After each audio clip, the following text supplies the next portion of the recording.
Welcome back, beloved. You're watching Simple Life Chronicles, where it's our goal to encourage and edify you by sharing our practical experience, especially as it relates to country living. Today, we're just picking up where we left off, cleaning up after the Zeta storm system came through. There's quite a mess with these tomato plants, and I'm just starting to take them apart and we just stepped on a tomato. Yuck. There are tomatoes actually everywhere, and we're actually going to just toss everything. The plants, the tomatoes on them. Most of the tomatoes on these plants are damaged or rotten. And we're full already. Let's take this to the bin. Okay, now that we've emptied everything, I've got my loppers as well as my hand snippers.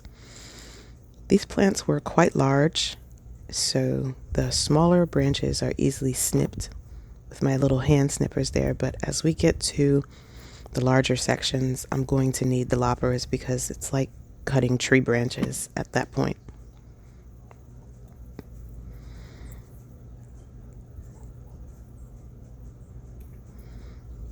And really, I'm just trying to find a convenient place to get as much of the plant off as possible. So if you see me kind of looking around and thinking a little, sometimes I'm just trying to find a more efficient way to get more of the plant like that. Like, that's great right there. A nice big section so that this can go a little more quickly.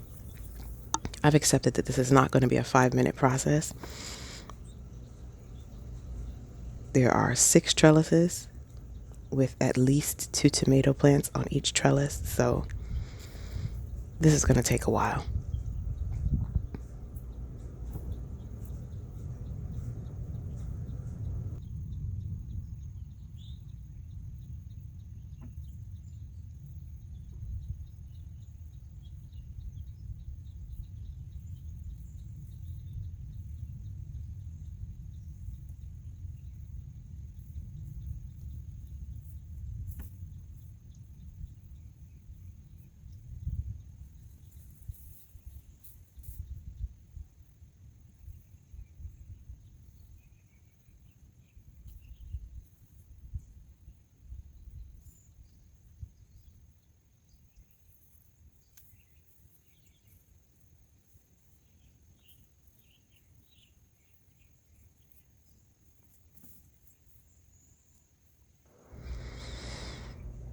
Ooh.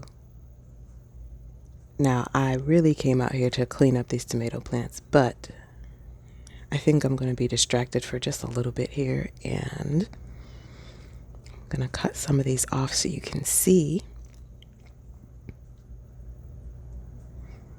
We have mustard greens. That leaf was no good, so we put it in the compost. That's a nice big leaf. And so I'm going to just go ahead and harvest these while I'm out here and get them washed off. No sense in wasting good food, right? The tomato plants aren't going anywhere, so I'll get back to them in just a little bit. But I wanted to get these, and let's see if there's any other good leaves to take. I'm also looking at the collard plants, and there's one in particular that I would like to get back on its feet, literally. You'll see it in a moment. Let's just pull it up here. Yeah, that right there, that I'm trying to, we're going to have to do that again. Hold on. Yes. That is a collard plant that's standing up there like a palm tree, and I just need to tamp down the soil so it'll stay there. And let's take these other greens to the house. Okay, where did I put my lopper? Oh, yeah, there they go. So after that slight distraction, we're back to work pulling pieces of this tomato plant off of the trellis. As I'm doing this, I'm realizing that I really should have bolstered these trellises more if I was going to allow these plants to get this big. The cattle panels are very strong, and the cattle panel is the main part of the arch that you see. But the support system, i.e. the T-posts that were holding them up, well, not so much. I'm just going to struggle here because my curiosity was getting the better of me, and I'm trying to just stand this back up to see if it would stand up if I put it back, and also to get a good look at the situation under here. And yeah, these T-posts are totally wasted.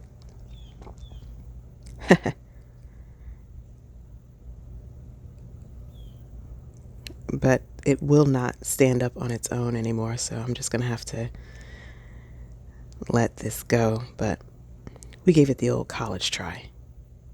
That's all that matters.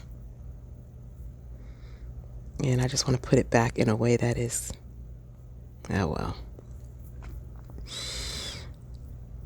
We won't be able to fix that until we get the plants off. There's no way for me to just pull up the arch because the tomato plants are so heavy and their roots are very strong in the ground, and actually they've probably rooted in a couple places. So we're just going to have to keep cutting pieces until we can lift the panel out of its place and remove the T-posts fasteners that are on there, which are just zip ties, by the way. And that wheelbarrow is getting pretty full there, but I seem determined to stuff it some more. And well, there's no shortage of material, so let's make sure we have a nice full barrel before we go over to the pile.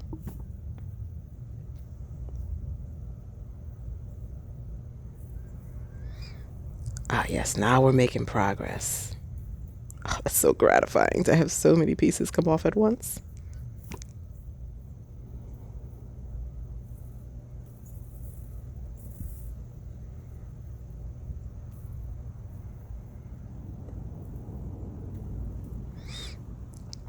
There's something else about this. I chose this arch first because there are some basil plants on the side of the plant that you can't see, that this plant is actually covering up, and I would like to be able to access that basil. It's still warm enough in this video. We shot this video on October 30th as well as the first video. But if I don't remove this plant from this side of the trellis, I'm going to lose all my basil. Oh, we're full. So give me a moment here while I empty things, and then we'll get back to.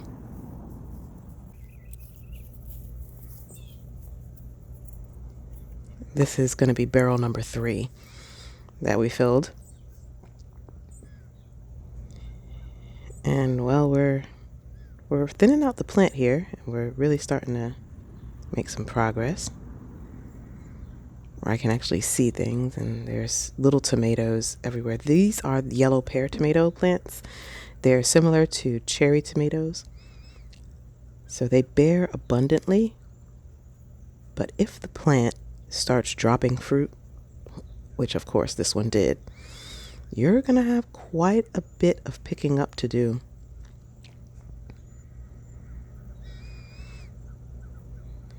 And here we just got a lot of material in one snip. That's awesome. Yes.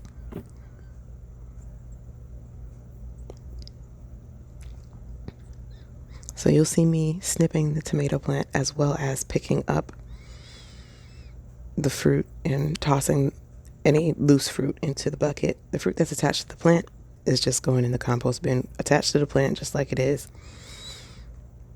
It would take up infinitely more time to separate every fruit from the plant that I'm cutting right now.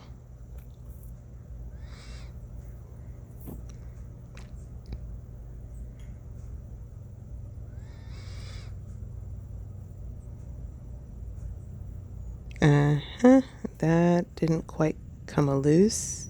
Need to cut. There we go. I was waving at the neighbor just now.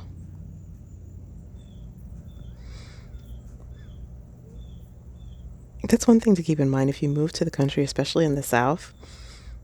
Folks tend to recognize you if you work in your yard. If they can see you in the yard, they'll recognize you and start honking at you as they drive by. You just wave. and say hello. I may not even know the name of the person who honked, and in fact, I don't know the name of the person who just passed by. One of these days I might get a chance to talk to them and learn their name.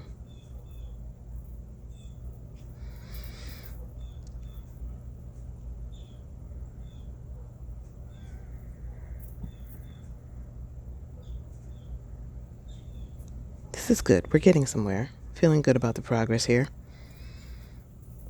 But there's still so much left to go.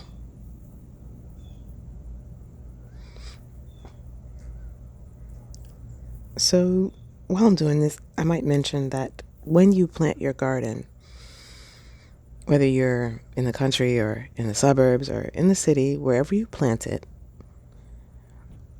please factor in that when it's time to clean up the garden, that it's going to take some time on your part.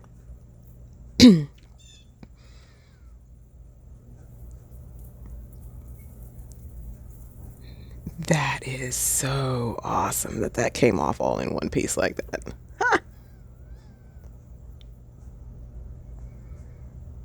But yeah, like I was saying, big garden equals big cleanup. So just keep that in mind.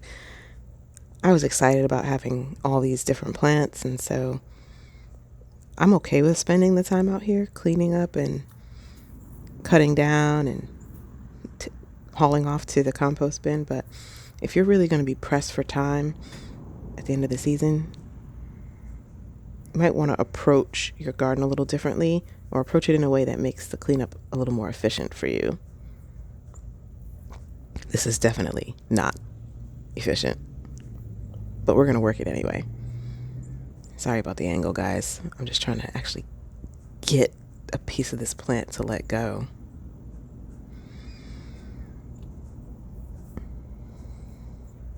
So that I can show you one of these larger pieces that I was talking about. You see how thick that stalk is on the tomato plant? Like, I was able to cut it with my hand snippers, but I really should have probably gotten the loppers for that.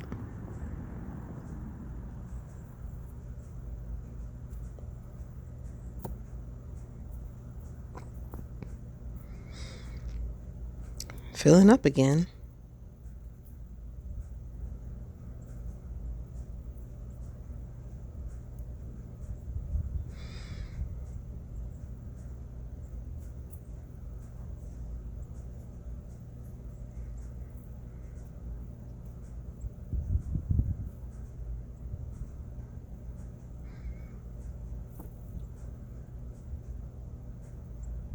Yeah, let's take it to the pile. Deep breath. We're getting there.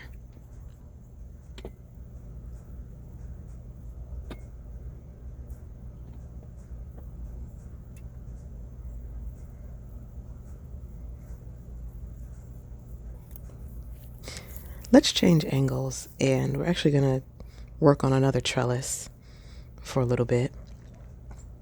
This center trellis is really, really bad. It didn't fall over like the other one, but there is just a lot of hanging rottenness.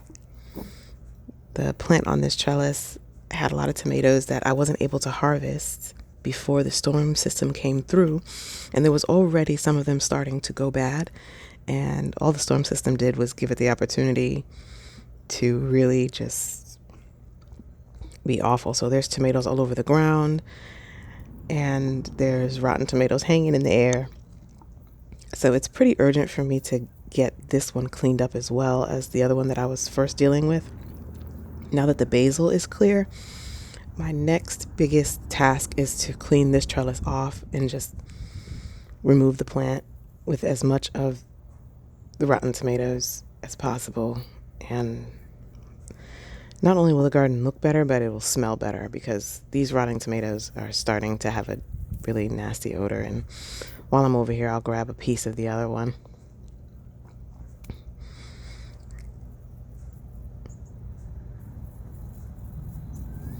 And I know you can see that some of the tomatoes are falling off as I'm pulling, because they're ready to fall off anyway.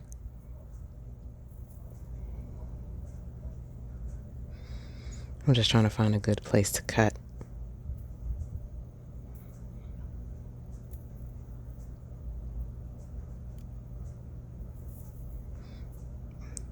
That was actually a pretty good cut. Let's see if we can't take some more.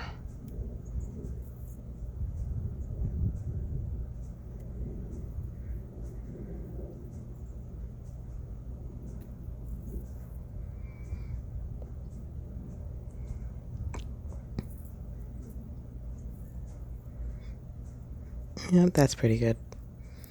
I would normally have moved the wheelbarrow a little closer to me, but it would totally block your vision. I don't know what that was on my shoulder. That's another thing. As stuff is hanging in the air, when I go to cut it, things are falling. So we just want to get it over with. Get as much of this tomato plant gone as we can today. This is definitely going to take another day for me to get to everything, but